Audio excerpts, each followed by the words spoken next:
कि जो उपासक अनुकूल परिस्थिति, अनुकूल भोग सामग्री, शरीर का स्वस्थ रहना, अनुकूल वातावरण, तो भगवान की बड़ी कृपा है ऐसा मानता है, बोले बड़ी भारी भूल कर रहा है। ये बड़ी भारी भूल है जो भगवत कृपा को अनुकूलता में तौल रहा है। अनुकूल भोग पदार्थ में बुद्धि राजी रहती है, अनुकूल परिस्थिति में राजी रहती है, अनुकूल व्यक्ति, अनुकूल वस्तु में राजी रहती है। और जब ये बुद्धि राजी रहती है तब ये माया में होती है। इसीलिए बहुत बड़ी भूल है, ध्यान देना।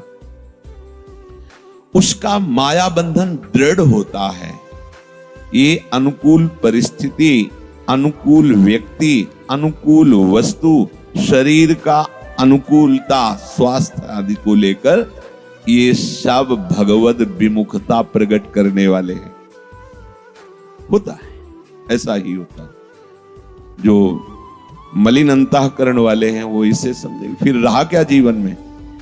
जब ये सब बंधन है तो फिर बचा क्या? जीवन ही क्या बचा? हाँ, तो अपने अस्तित्व को प्रभु में समर्पित कर दो, यही जीवन का स्वरूप प्रकाशित करेगा। माया के मोह के बंधन में बंधकर जो अलग कर देने वाली बात है वो ये है, उपासना में चला पर अनुकूलता की मांग बनी हुई है। बहुत सत्संग भगवत प्राप्ति के लिए तो सुलझना है, अंदर से देखो।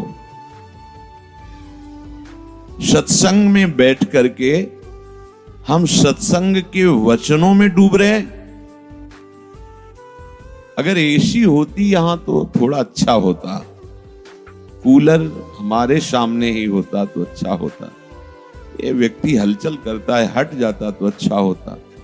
कई लोग ये चिंतन करते हैं सत्संग में, जब मानसिक तरंगें पकड़ी जाती है तो ये दिखाई देता है, अरे भगवदानंद की प्राप्ति के लिए कदम बढ़ाया है तो पहली बात अनुकूलता शब्द का परिचय छोड़ो।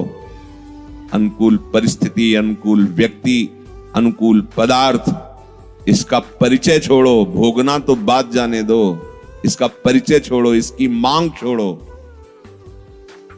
क्योंकि ये अनुकूल नहीं है। आप कहोगे कि इस अनुकूलता को छोड़े तो फिर बचेगा क्या? परमानंद, जहां दुख का लेस नहीं, वहां पहुंचने के लिए आपको ये तैयारी करनी है। जो इसको भगवत कृपा मानता है बहुत बड़ी गलती, क्योंकि ये प्रभु से अलग कर देने वाली बात है।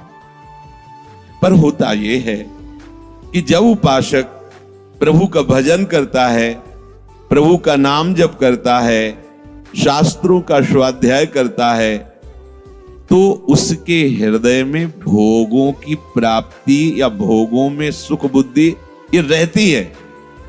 और जहां उसको प्राप्त हुई सफलता, बस वो मान लेता है कि हमें लाभ मिला, हमारी कामना पूरी हुई, हम पर भगवान बड़े कृपालु है, ऐसा मान लेता है। परंतु ये बहुत बड़ी गलती हो गई, क्योंकि वो अनुकूल भोगों में भगवान की कृपा को मानकर उसमें फंस जाएगा और भगवत चिंतन रहित होकर भोगाभ्यास दृढ़ होगा, अनुकूलता का भोग करने लगेगा। जो अखंड आनंद की यात्रा थी रुक गई। भगवान कृपा करके अपने जनों को ऐसे घेरे में ला देते हैं कि उसको भजन करना ही पड़ेगा। जो भक्त भगवान से अनुकूल परिस्थिति मांगते हैं, वह भक्त भूल करते हैं जो भगवान की कृपा को अनुकूलता में तोल रहे हैं। अनुकूल परिस्थिति में बुद्धि राजी रहती है, और जब बुद्धि राजी होती है तब वह माया में फंसती है। इसलिए उपासकों को अनुकूल परिस्थिति से बचना चाहिए। यह भगवत विमुक्ता को प्रकट करने वाली है।